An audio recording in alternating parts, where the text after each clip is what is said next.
This is the lost and cancelled horror games Iceberg, a deep dive into the forgotten, unfinished, and unreleased horror games that never saw the light of day. From early concepts and scrapped indie projects to ambitious AAA titles that were cancelled mid-development, we'll be exploring the stories behind some of the most interesting pieces of lost media and gaming history. Before we get started, I just want to point out that only about 5% of you guys are subscribed. Subscribing helps the channel grow and lets us keep covering more interesting topics like this one. We also just launched our Patreon, where you can further support the channel and get access to ad-free videos, behind-the-scenes content, and early previews of upcoming projects. With all that being said, thanks for tuning in, and let's explore the lost world of cancelled horror games.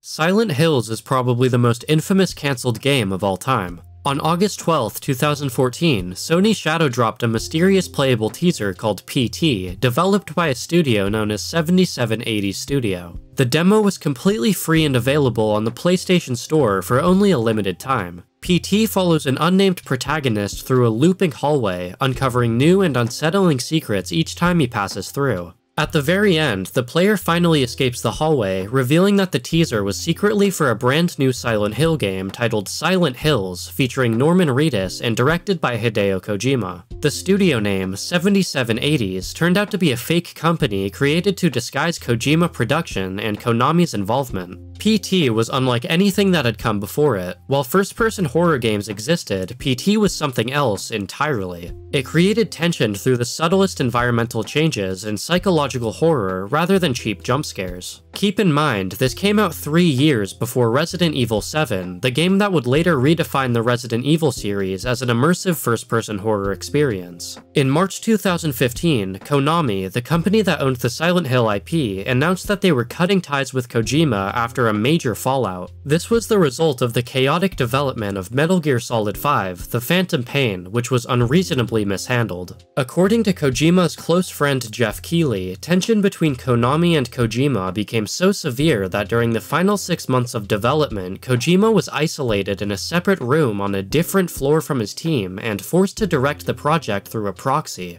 With Kojima gone, the fate of Silent Hills was left uncertain until October 2015 when Guillermo del Toro, the game's co-director, confirmed it had been officially cancelled, saying, "The thing with Kojima and Silent Hills is that I thought we would do a really remarkable game and really go for the jugular. We were hoping to actually create some sort of panic with some of the devices we were talking about, and it is really a shame that it's not happening. When you ask about how things operate, that makes no fucking sense at all that the game is not happening." Following the announcement, PT was removed from the PlayStation Store and made unplayable even for those who had previously downloaded it. Thankfully, the demo has been preserved through archives and console jailbreaks. It's really a shame that Silent Hills was cancelled. If Kojima and Del Toro had been allowed to finish it, it could have been one of the greatest horror games ever made.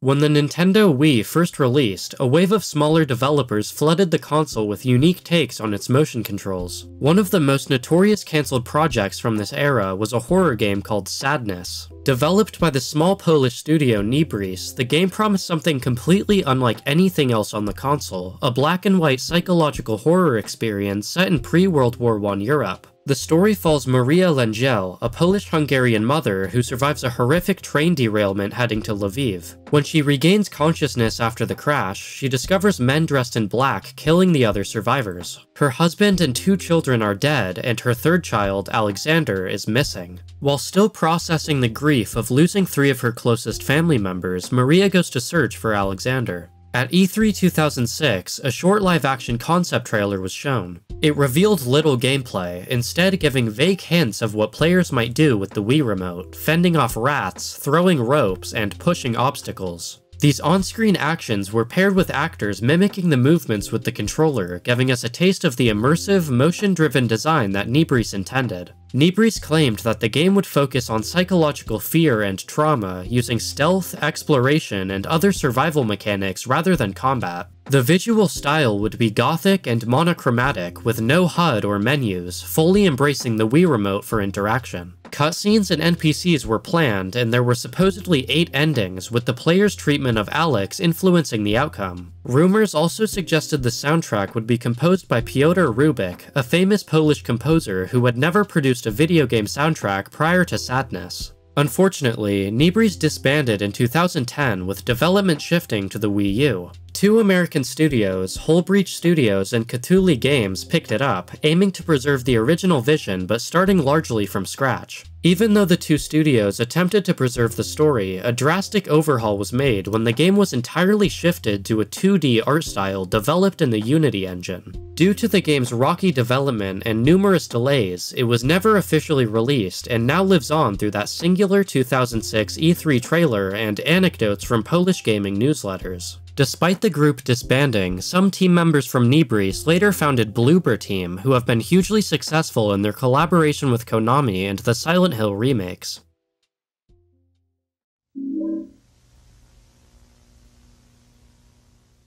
After the success of the original Resident Evil, Capcom immediately began work on a sequel in 1996. The plan was to release it by March 1997, and for a while, development moved quickly. But as the game neared completion, the team started to lose confidence. The tone felt wrong, the pacing was off, and that eerie atmosphere that made the first game iconic just wasn't there. Rather than release something they weren't proud of, Capcom made a bold choice. They scrapped the entire project. This nearly finished version became known internally as Resident Evil 1.5.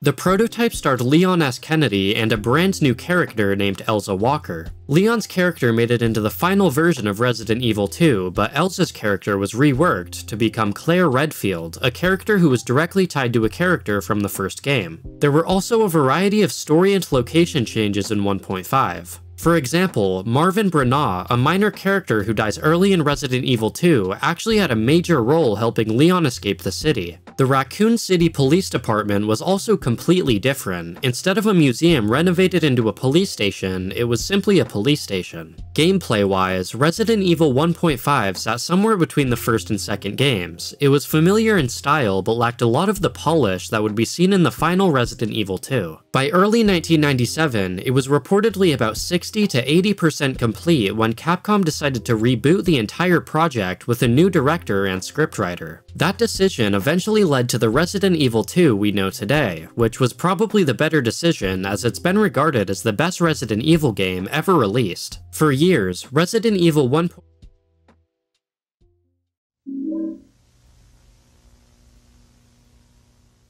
Sometime in the early 2010s, the developers for Left 4 Dead 2 wanted to include a tie-in DLC campaign for the movie Cabin in the Woods. During this time, Valve was experimenting with numerous movie and television tie-ins for their games. For example, Team Fortress 2 added a few cosmetics from the Adult Swim show Venture Bros, and Portal 2 had this strange interactive trailer for the movie Super 8 included as a bonus level. The Cabin in the Woods was originally set to release in 2010, but production ran into trouble when MGM, the film's distributor, went bankrupt. Further delays came from attempts to convert the movie into 3D, leaving its release in limbo until Lionsgate eventually picked it up. By the time the film finally hit theaters in 2012, the planned Left 4 Dead 2 crossover had long been scrapped, with Valve deciding to continue working on separate projects. In an interview with Drew Goddard, the director of The Cabin in the Woods, he said, "We actually were going to do a downloadable Left 4 Dead 2 expansion pack where you'd fight in the cabin world, but then MGM went bankrupt, so the delay squashed it. But the people at Valve were still cool enough to let us use some of their monsters to fill the cubes in the background. By the way, the game was going to be amazing. You were going to be able to play in both the upstairs Cabin in the Woods world and the downstairs facility world with all the monsters. Believe me, I hate all video games based on movies. They always suck, but porting Cabin into Left 4 Dead felt like the right fit. It pains me that it didn't happen." It's unknown how much work was actually completed on the DLC, as no assets or campaign details have leaked, officially making this a case of unconfirmed lost media. At least we got this cool cameo of the witch and the tank in the cube scene.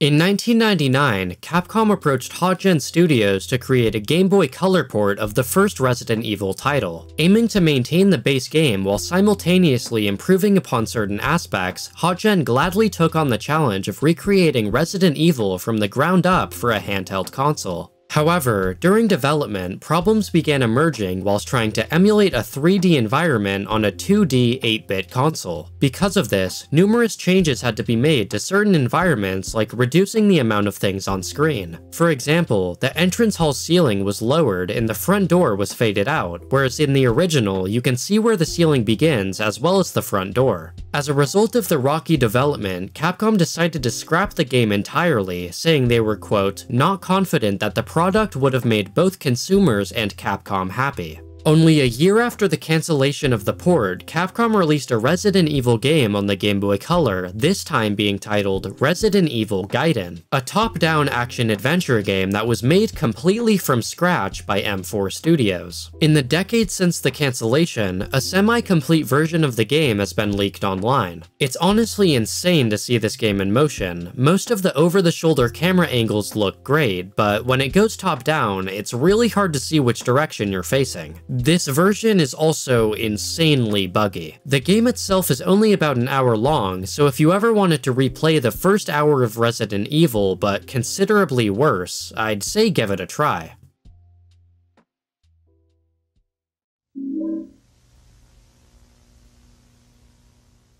During the development of Dead Space 2, the dev team was quietly working on a Wii port of the game. Only two people are known to have been involved in the project, Gary Sakas and Matt Spriggans. Both developers listed the project on their LinkedIn pages, and that is literally the only proof of its existence. The reason for its cancellation still remains unknown. The most likely explanation is that Dead Space Extraction, a Wii-exclusive prequel to the first game, sold poorly, leading the developers to abandon plans for another Wii release. No footage or images of the port have ever surfaced, and it's highly unlikely that any will. However, if you're looking for something similar, Iron Monkey Studios developed a surprisingly detailed Dead Space title for mobile games set between the events of the first and second games. I highly recommend it, especially if you own a PS Vita. That's where I played it, and it's super fun.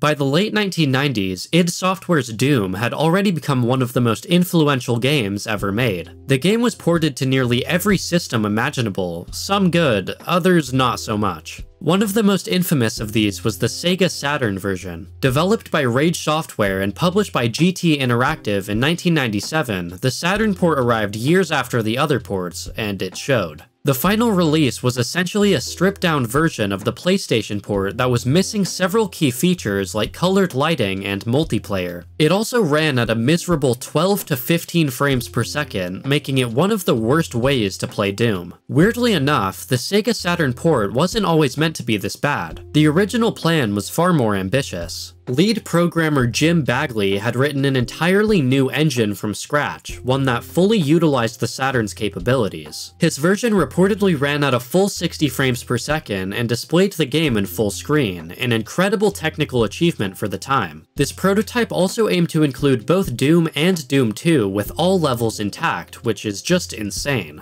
However, when Bagley submitted the prototype to id Software for approval, John Carmack was unimpressed. He disliked how the hardware acceleration caused texture warping, a common issue on 32-bit consoles, and instructed Bagley to rewrite the entire game to run in software mode instead. With development time running out, Rage Software abandoned the original engine and instead ported the PlayStation version. This decision led directly to the Saturn port's poor performance and missing features. Sadly, Jim Bagley's prototype has never resurfaced. In 2016, he confirmed on the Doom World forums that he no longer had the source code or the Saturn dev kit used to build it. While a 1996 pre-release build was later uploaded to Hidden Palace, it appeared to be from the later stages of development and bore no resemblance to Bagley's original version. Unless it's buried somewhere deep in id Software's archives, the 60 FPS prototype is most likely lost forever.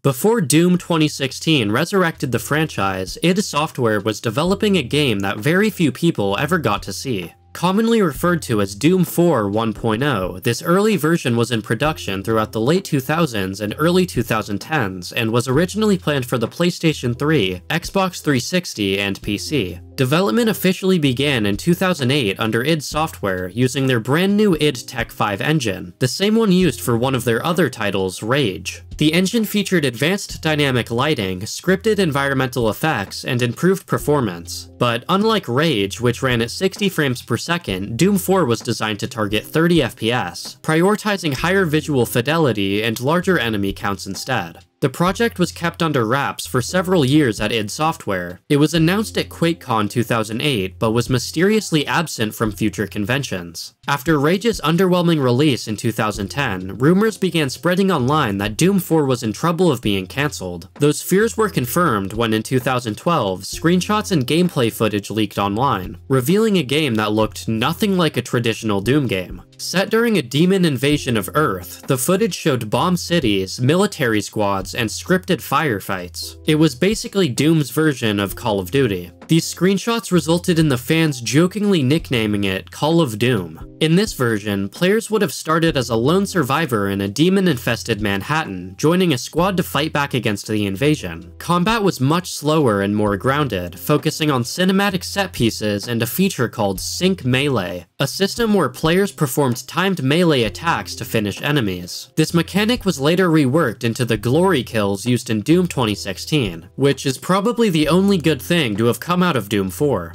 Based on the maps and content shown in the footage, the project had reached a playable pre-alpha state with several completed single-player missions in what looked like a multiplayer mode. However, by 2013, id Software's leadership decided to cancel the project entirely. The studio went through major internal restructuring, discarding the Call of Duty-inspired direction and rebuilding the game from the ground up into what eventually became Doom 2016. The original Doom 4 build has never been released publicly. Supposedly, a few developers have kept private copies of the final pre-alpha, but no files or gameplay have surfaced beyond the 2012 leaks. In hindsight, Doom 4 is the epitome of what was wrong with Call of Duty ripoffs during the Xbox 360 PS3 generation.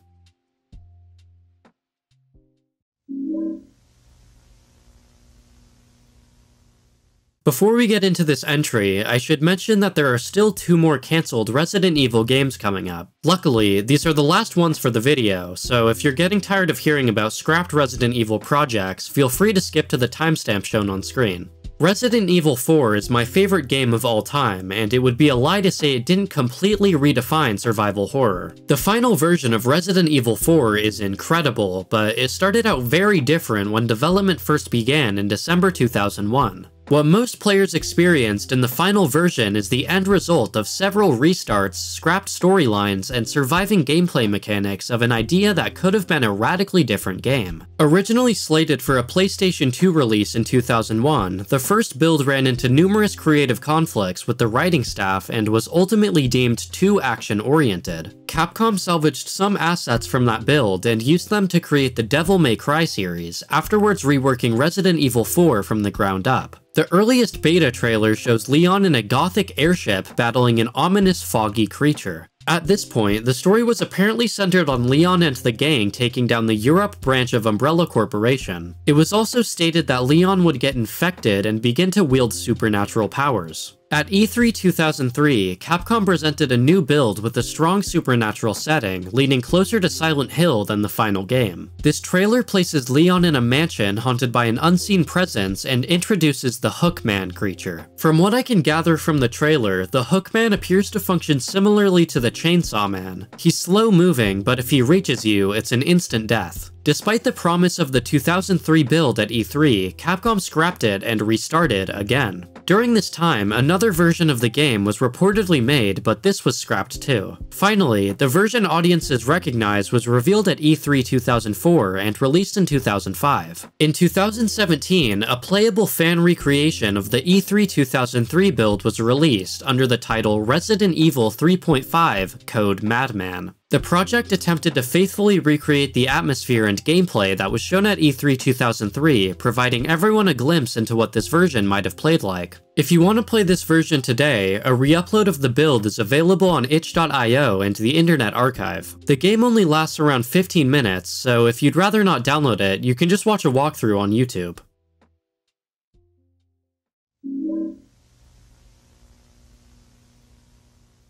Before its release on the GameCube in 2002, Resident Evil 0 originally began development as an exclusive title for the Nintendo 64. Following the success of Resident Evil 2's N64 port, Capcom wanted to see how far they could push the system's limits by creating an entirely new game designed specifically for the console. The team believed the N64's cartridge format would make development easier by eliminating load times, allowing them to implement a feature where players could seamlessly switch between characters.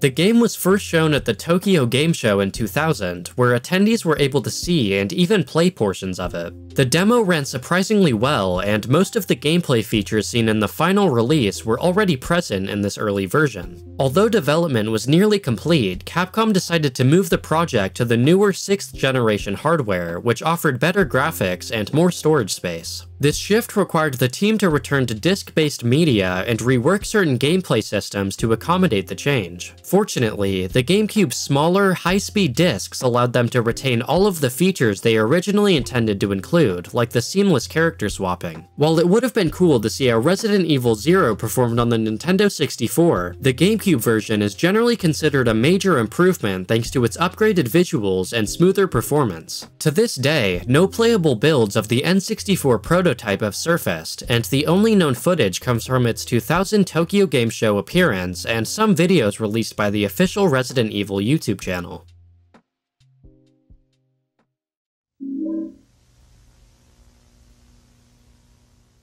Before the release of Resident Evil 7, Capcom went through several different ideas for what the next mainline game should be. One of the most notable early versions has been nicknamed Resident Evil 6.5. The game would have been a direct continuation of Resident Evil 6, following Leon Kennedy and Sherry Birkin as they explored a fictional European city inspired by Venice. Apparently, development had progressed far enough for a playable demo to exist, but it was never shown to the public. Thanks to the efforts of well-known Resident Evil leaker Dusk Golem, concept art and details of the game were leaked in 2023. Most of the details are pretty interesting, including claims that the gameplay would have Leon and Sherry using water-based weapons to fight enemies in the city's canals. Following the negative reception to Resident Evil 6 action-focused gameplay and multi-character story, Capcom decided to scrap the project entirely sometime in 2013. Instead of working that prototype, Capcom went in an entirely different direction, creating the game we know now as Resident Evil 7. As of 2025, no playable demo has ever been leaked, and the only evidence of the game's existence comes from the 2023 leak and a few pieces of concept art.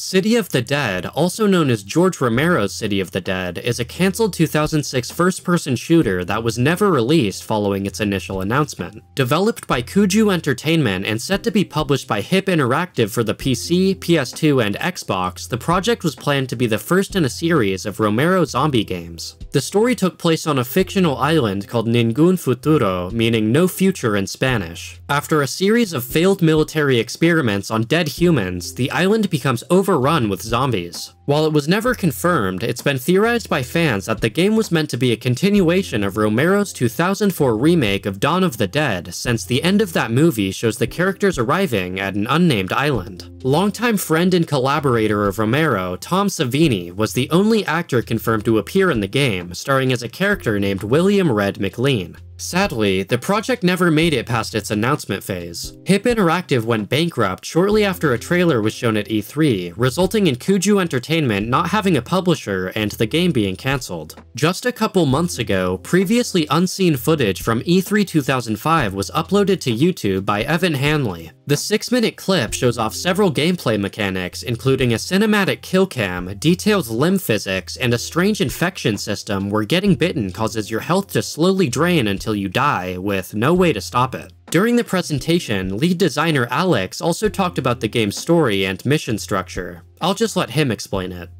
Sounds really fun. So how many hours can I get out of this game?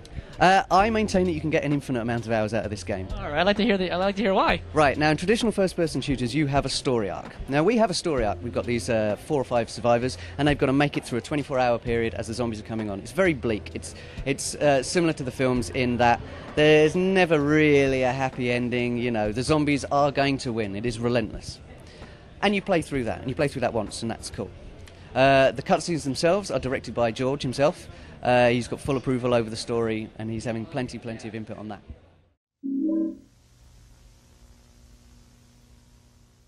In 2015, developer Rare released a compilation showing 30 years of their games and their development history. In this compilation, Rare included a 3-minute exclusive look at an unreleased horror project titled Sundown. The game was set in a world where a parasite that infected living organisms caused the downfall of society, the monster design being heavily inspired by John Carpenter's The Thing. Players would explore an open world during the day where you'd search for food, weapons, and shelter to fight off the night, which is when monsters would come out. Most of the concept art showed off these insane monsters like the Bloater, Fingerbelly, the Pregnant Woman, and Crawlers, which would have been infected children. However, this idea for infected children was quickly dropped, as the team thought it was kind of brutal to gun down hordes of kids. Unfortunately, the game never made it past the concept stage, and the only gameplay we have is this super rough prototype which showcased some of the survival features.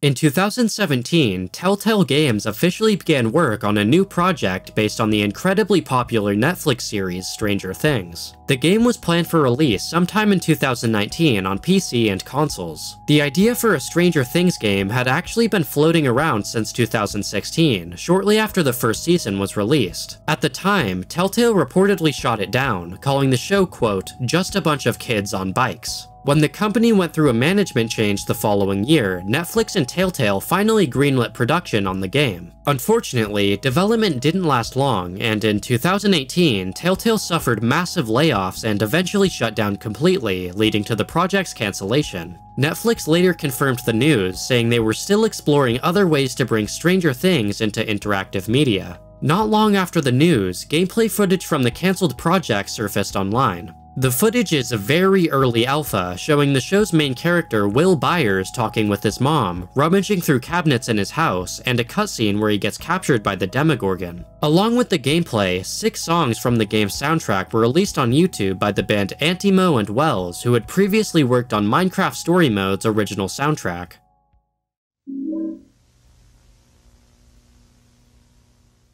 In 1990, developer Color Dreams set out to create a game based on the 1987 horror film Hellraiser. Color Dreams was a company infamous for producing unlicensed and often low-effort NES games. Rules for licensing and releasing games during the NES generation were very different from what we see today. Not wanting to pay the license fee, Color Dreams bypassed a lockout chip on NES cartridges, allowing the game to be played on the console without approval. Even though it was looked down upon and eventually became somewhat illegal, a lot of unlicensed games were released for the NES, usually denoted by a black or blue cartridge. One of the founders of Color Dreams, Dan Lawton, really enjoyed Hellraiser and actually went through the process of acquiring the rights for around $40,000. Although the company acquired the proper rights, the game that they had in mind was virtually impossible and so ambitious in scope that it would have been a better decision to wait for the SNES to release. Instead of waiting for a more powerful console in the future, Lawton hired engineer Ron Risley to design a specialized NES cartridge.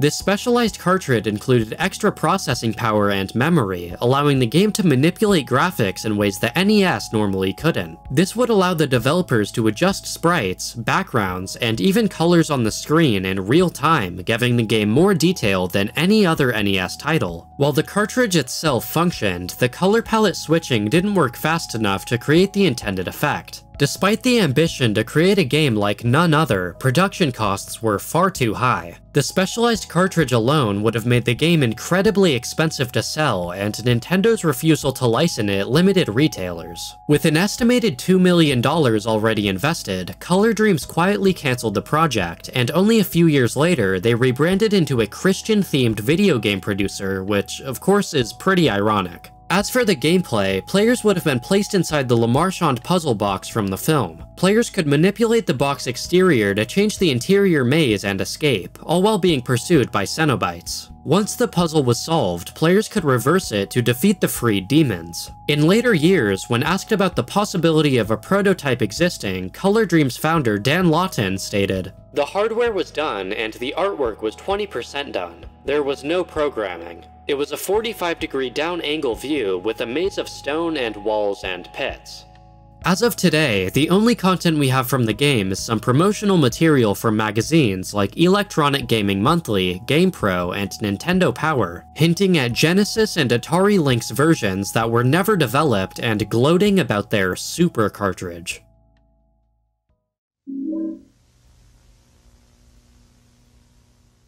Developed by Rare and published by LGN, A Nightmare on Elm Street is one of the most infamous, low-quality, unlicensed games to release on the NES. The game puts the players in the shoes of a teenager searching for and burning Freddy Krueger's bones to destroy his soul. Throughout the game, a sleep meter constantly ticks down, and once it hits 0, the player is transported to the dream world where Freddy will chase and attack you. To survive the dream world, players must collect power-ups that transform them into Dream Warriors, this concept being directly pulled from A Nightmare on Elm Street 3, Dream Warriors. Interestingly enough, the game was originally going to be very different. Early previews from Nintendo Power magazine revealed that players were originally meant to control Freddy himself, hunting down the teenagers who were attempting to find his bones. In this version of the game, you would travel through electrical and plumbing lines, or step through mirrors to be in another location. It's believed that either LGN or Nintendo forced Rare to rework the concept, likely to avoid controversy and bad sales. For example, years prior, a game based on the Texas Chainsaw Massacre where you controlled the murderer was released on the Atari 2600. The game was a catastrophic failure due to the fact most retailers refused to sell the game. As of today, no prototype of the original A Nightmare on Elm Street game has ever surfaced, but it's assumed copies of it still exist somewhere in Rare's archives.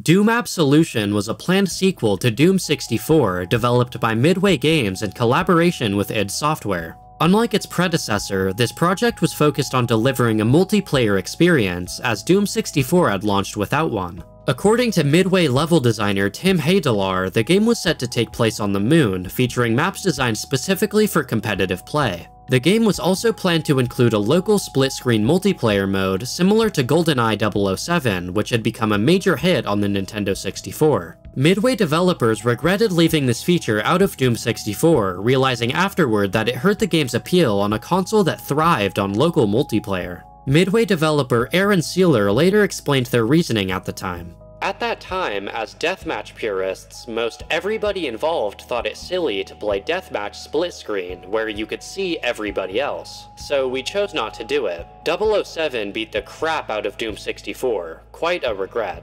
Development on Doom Absolution carried on into 1997, but things quickly began to fall apart. With Quake 64 releasing soon and expected to perform much better, Midway started to lose confidence in the project. The Doom engine, which had already been pushed to its limits on the Nintendo 64, was seen as outdated and simply couldn't compete with the newer technology. Today, the original Doom 64 has been expanded into Doom 64 Absolution by modders to include more multiplayer maps. You can download a fully remastered version of the fan project on the Doom World forums.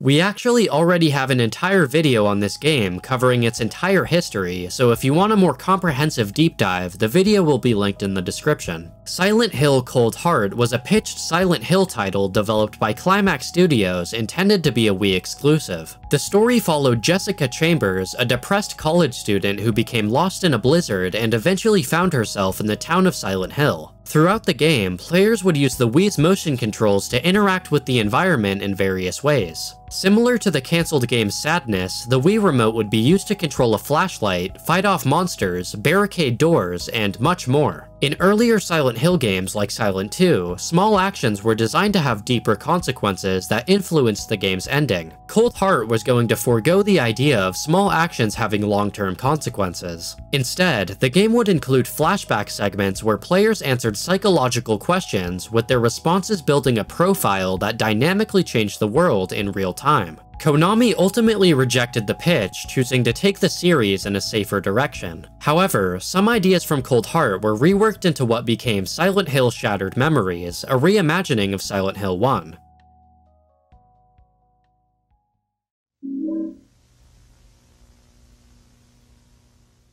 Alone in the Dark 5 was a cancelled sequel in the Alone in the Dark series developed by Infogrames' Leon House Studio around 2002. It was planned for release on the PlayStation 2 and Xbox, serving as a follow-up to Alone in the Dark: The New Nightmare. Unlike The New Nightmare, which was handled by Darkworks Studio, this entry was being developed by Infogrames as one of their flagship games. At the time, Infogrames was struggling financially. In 2002, the company reported losses of over $60 million, forcing them to scale back on several productions. Despite this, Alone in the Dark 5 continued development as it had potential to be a much-needed success. The franchise still carried name recognition, and survival horror was finding new audiences on consoles thanks to games like Resident Evil 4 and Silent Hill 2. Unfortunately, the project never reached that point. Development reportedly faced several challenges, from technical limitations to uncertainty about whether the survival horror formula could still sell. With the genre's popularity beginning to fade and Infogrames' finances getting worse, the company began cutting costs wherever it could. By 2003, Infogrames had completely rebranded itself as Atari after acquiring the iconic name from Hasbro. The reorganization led to the cancellation of several other in-development titles, including Ghostbusters Academy, Urban X-Tribe, and several others. Alone in the Dark 5 was one of the many casualties of that restructuring, leaving behind almost no trace of its existence. Today, only a handful of early concept images and vague developer recollections serve as proof that the project ever existed at all.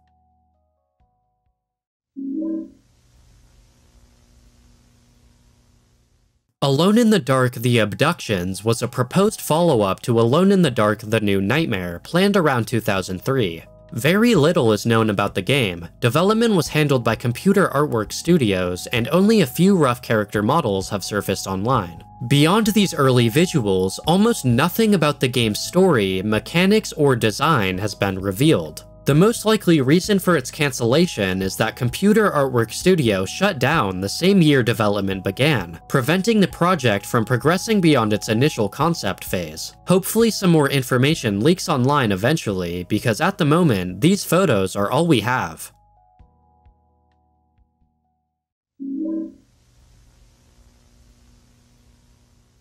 Sometime before the release of Silent Hill Shattered Memories, Climax Studios was working on another Silent Hill title, this time for the PS3. Little is known about this game, as only a singular video of a tech demo and a few screenshots have leaked online. In the screenshots, we can see the protagonist of Silent Hill Origins used as a base character model. The environment design is very rough, looking more like a PS2 game than a PS3 game, so it's assumed this tech demo was made very early in development.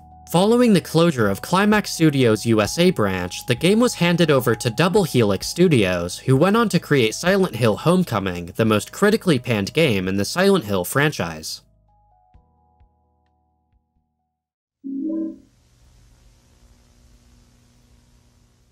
Fear Effect Inferno is planned to be the third entry in the Fear Effect series. Developed by Kronos Digital Entertainment, it was announced as a PlayStation 2 title set for release in 2001. The game was officially unveiled at E3 2002, where a short trailer showcased early footage. This footage remains the only known video of the project today. By 2003, numerous reports of development issues began to surface. GameSpot announced that Fear Effect Inferno had been placed on indefinite hold, and soon after, IGN confirmed that it had been cancelled. According to IGN, it was, quote, the first of Eidos's victims to its more stringent quality assurance program. At the time, Eidos Interactive, the game's publisher, had begun enforcing stricter standards to improve the quality of its releases. Inferno became one of the first projects to be cut under these new policies after failing to meet those expectations. Following this, Chronos tried to keep the project alive by shopping it around to other publishers, but no one was interested. Development quietly ended sometime in late 2002 or early 2003, and the game faded away without an official announcement. Because of this, only the first two Fear Effect titles developed by Chronos are considered canon by fans. In 2024, the preservation site Sega Dreamcast Info published a massive write-up on Fear Effect Inferno, releasing new concept art, scripts, storyboards, and most importantly, a playable prototype of the game.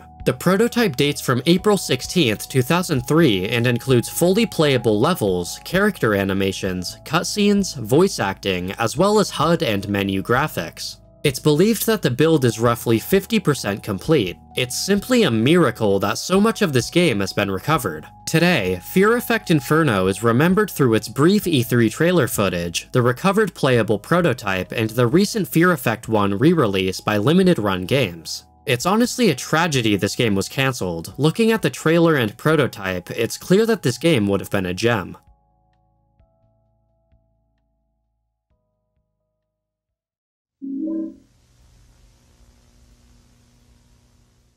Call of Cthulhu: Destiny's End and Beyond the Mountains of Madness were two cancelled game sequels to the series of the same name. Bethesda Softworks published the original, while both follow-up projects were being developed by Headfirst Productions. Unfortunately, publisher issues and internal turmoil doomed both projects and ultimately led to Headfirst Productions' collapse in 2006. Destiny's End was meant to be a third-person action horror game, moving away from the first-person perspective of the first release. The story followed two teenagers, Jacob and Emily, and took place in the coastal town of Innsmouth. The plot centered on Jacob's recurring nightmares. These nightmares hinted at a disturbing connection to the town's dark history. Together, he and Emily would investigate the origins of these dreams and uncover what the town was hiding. The game was designed with a cooperative feature, allowing two players to control both characters at once. Plugging in a second controller let you play in split-screen mode, while solo players could switch between Jacob and Emily at any time. The two characters had distinct strengths. For example, Jacob was skilled in combat, while Emily possessed psychic powers.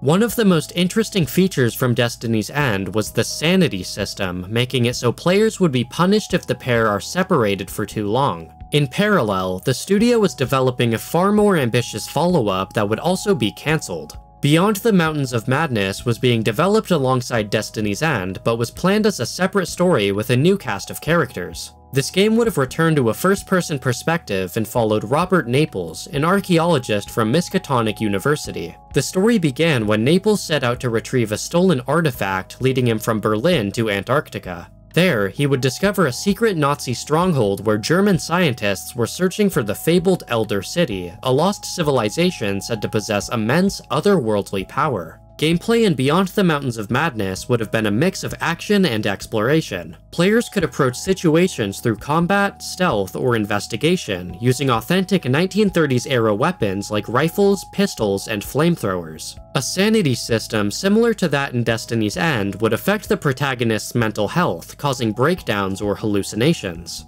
If Naples completely lost his sanity, he would suffer a major mental breakdown and take his own life. On June 2, 2024, an anonymous donator shared a prototype of Call of Cthulhu: Destiny's End on the r/unreleased games subreddit. This 20-minute demo, made for E3 2005, lets you play as Jacob and Emily exploring the desolate town of Innsmouth, using both characters to solve puzzles and fight the Lovecraftian monsters. There's even a fully finished cutscene that ends with a teaser for a planned spring 2006 release. Out of all the games on this iceberg, Destiny's End is easily one of the saddest to never come out. It looked incredible, and hopefully one day we'll get to see a prototype for Beyond the Mountains of Madness as well.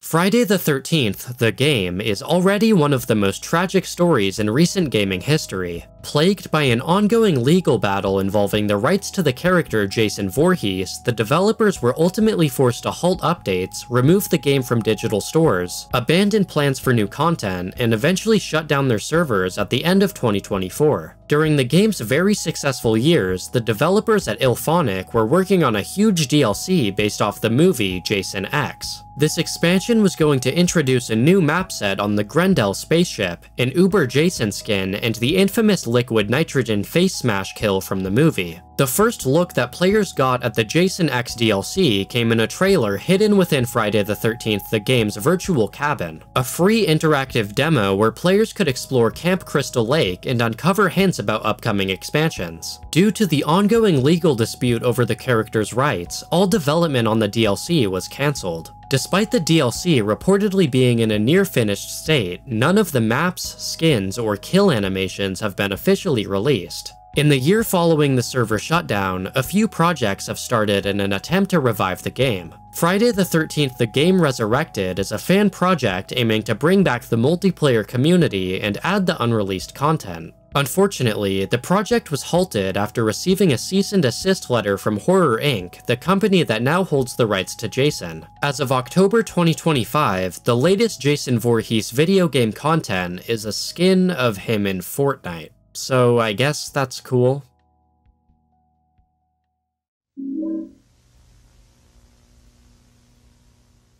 Manhunt 2 is one of the most infamous cases of censorship in video game history. Released in 2007 by Rockstar Games as the sequel to Manhunt, the game follows Daniel Lamb and Leo Casper, two escaped patients from the Dixmoor Asylum. Daniel, suffering from amnesia, slowly unravels the truth behind his connection to a mysterious organization called The Project, which is hunting him down. Even by Rockstar's standards, this game heavily pushed the limits of violence in mainstream media. While the first Manhunt was controversial, Manhunt 2 went several steps further. In June 2007, the British Board of Film Classification refused to give the game a rating, effectively banning it in the United Kingdom. The board's director at the time called the game's tone, quote, unremittingly bleak, citing its casual sadism as unacceptable. Ireland soon followed with a similar ban, and the ESRB in the US gave it an adults-only rating. This was a huge problem, as Sony and Nintendo didn't allow any adults-only games on their platforms. Under massive pressure, Rockstar delayed the release and began drastically toning down the violence. Executions were blurred, certain weapons like pliers and wire cutters were removed, and innocent NPCs were taken out completely. These changes finally brought the ESRB rating down to M, allowing it to be released in North America in 2007. However, the British Board of Film Classification still refused classification until a legal appeal forced them to overturn their decision in 2008.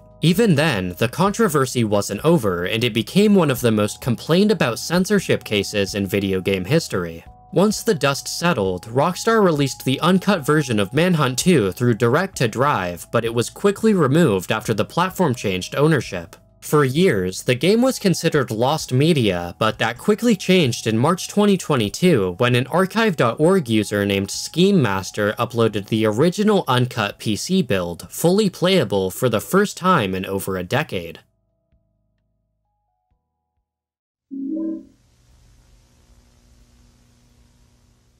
Aliens Colonial Marines for the PlayStation 2 was an ambitious first-person shooter developed by Check Stick Studios and Fox Interactive sometime between 2000 and 2002. Revealed at E3 2001, it was meant to take place between Aliens and Alien 3, with players leading a team of Marines on a search and rescue mission to recover a missing ship. The story would have been divided into 3 acts spanning 7 levels each, set across familiar environments from the films. According to director Joel Goodsell, the PS2 version featured lighting technology, quote, way ahead of its time, comparable to what later games like Dead Space or Alien Isolation achieved years later. Unfortunately, the project suffered from major performance issues and unstable tools. Check 6 was a small studio already struggling with the simultaneous development of Spyro Enter the Dragonfly, which was reportedly funding Colonial Marines production. Former developers have described the experience as chaotic and stressful. The engine frequently crashed, shaders broke during builds, and demo presentations often failed in front of Fox executives, including one infamous instance where the Alien Queen model appeared half-transparent before the entire game crashed mid-scene. After multiple failed showings and technical setbacks, Fox ultimately canceled the project. As of today, no footage or playable builds have surfaced since, making the PS2 version of Aliens Colonial Marines a case of lost media.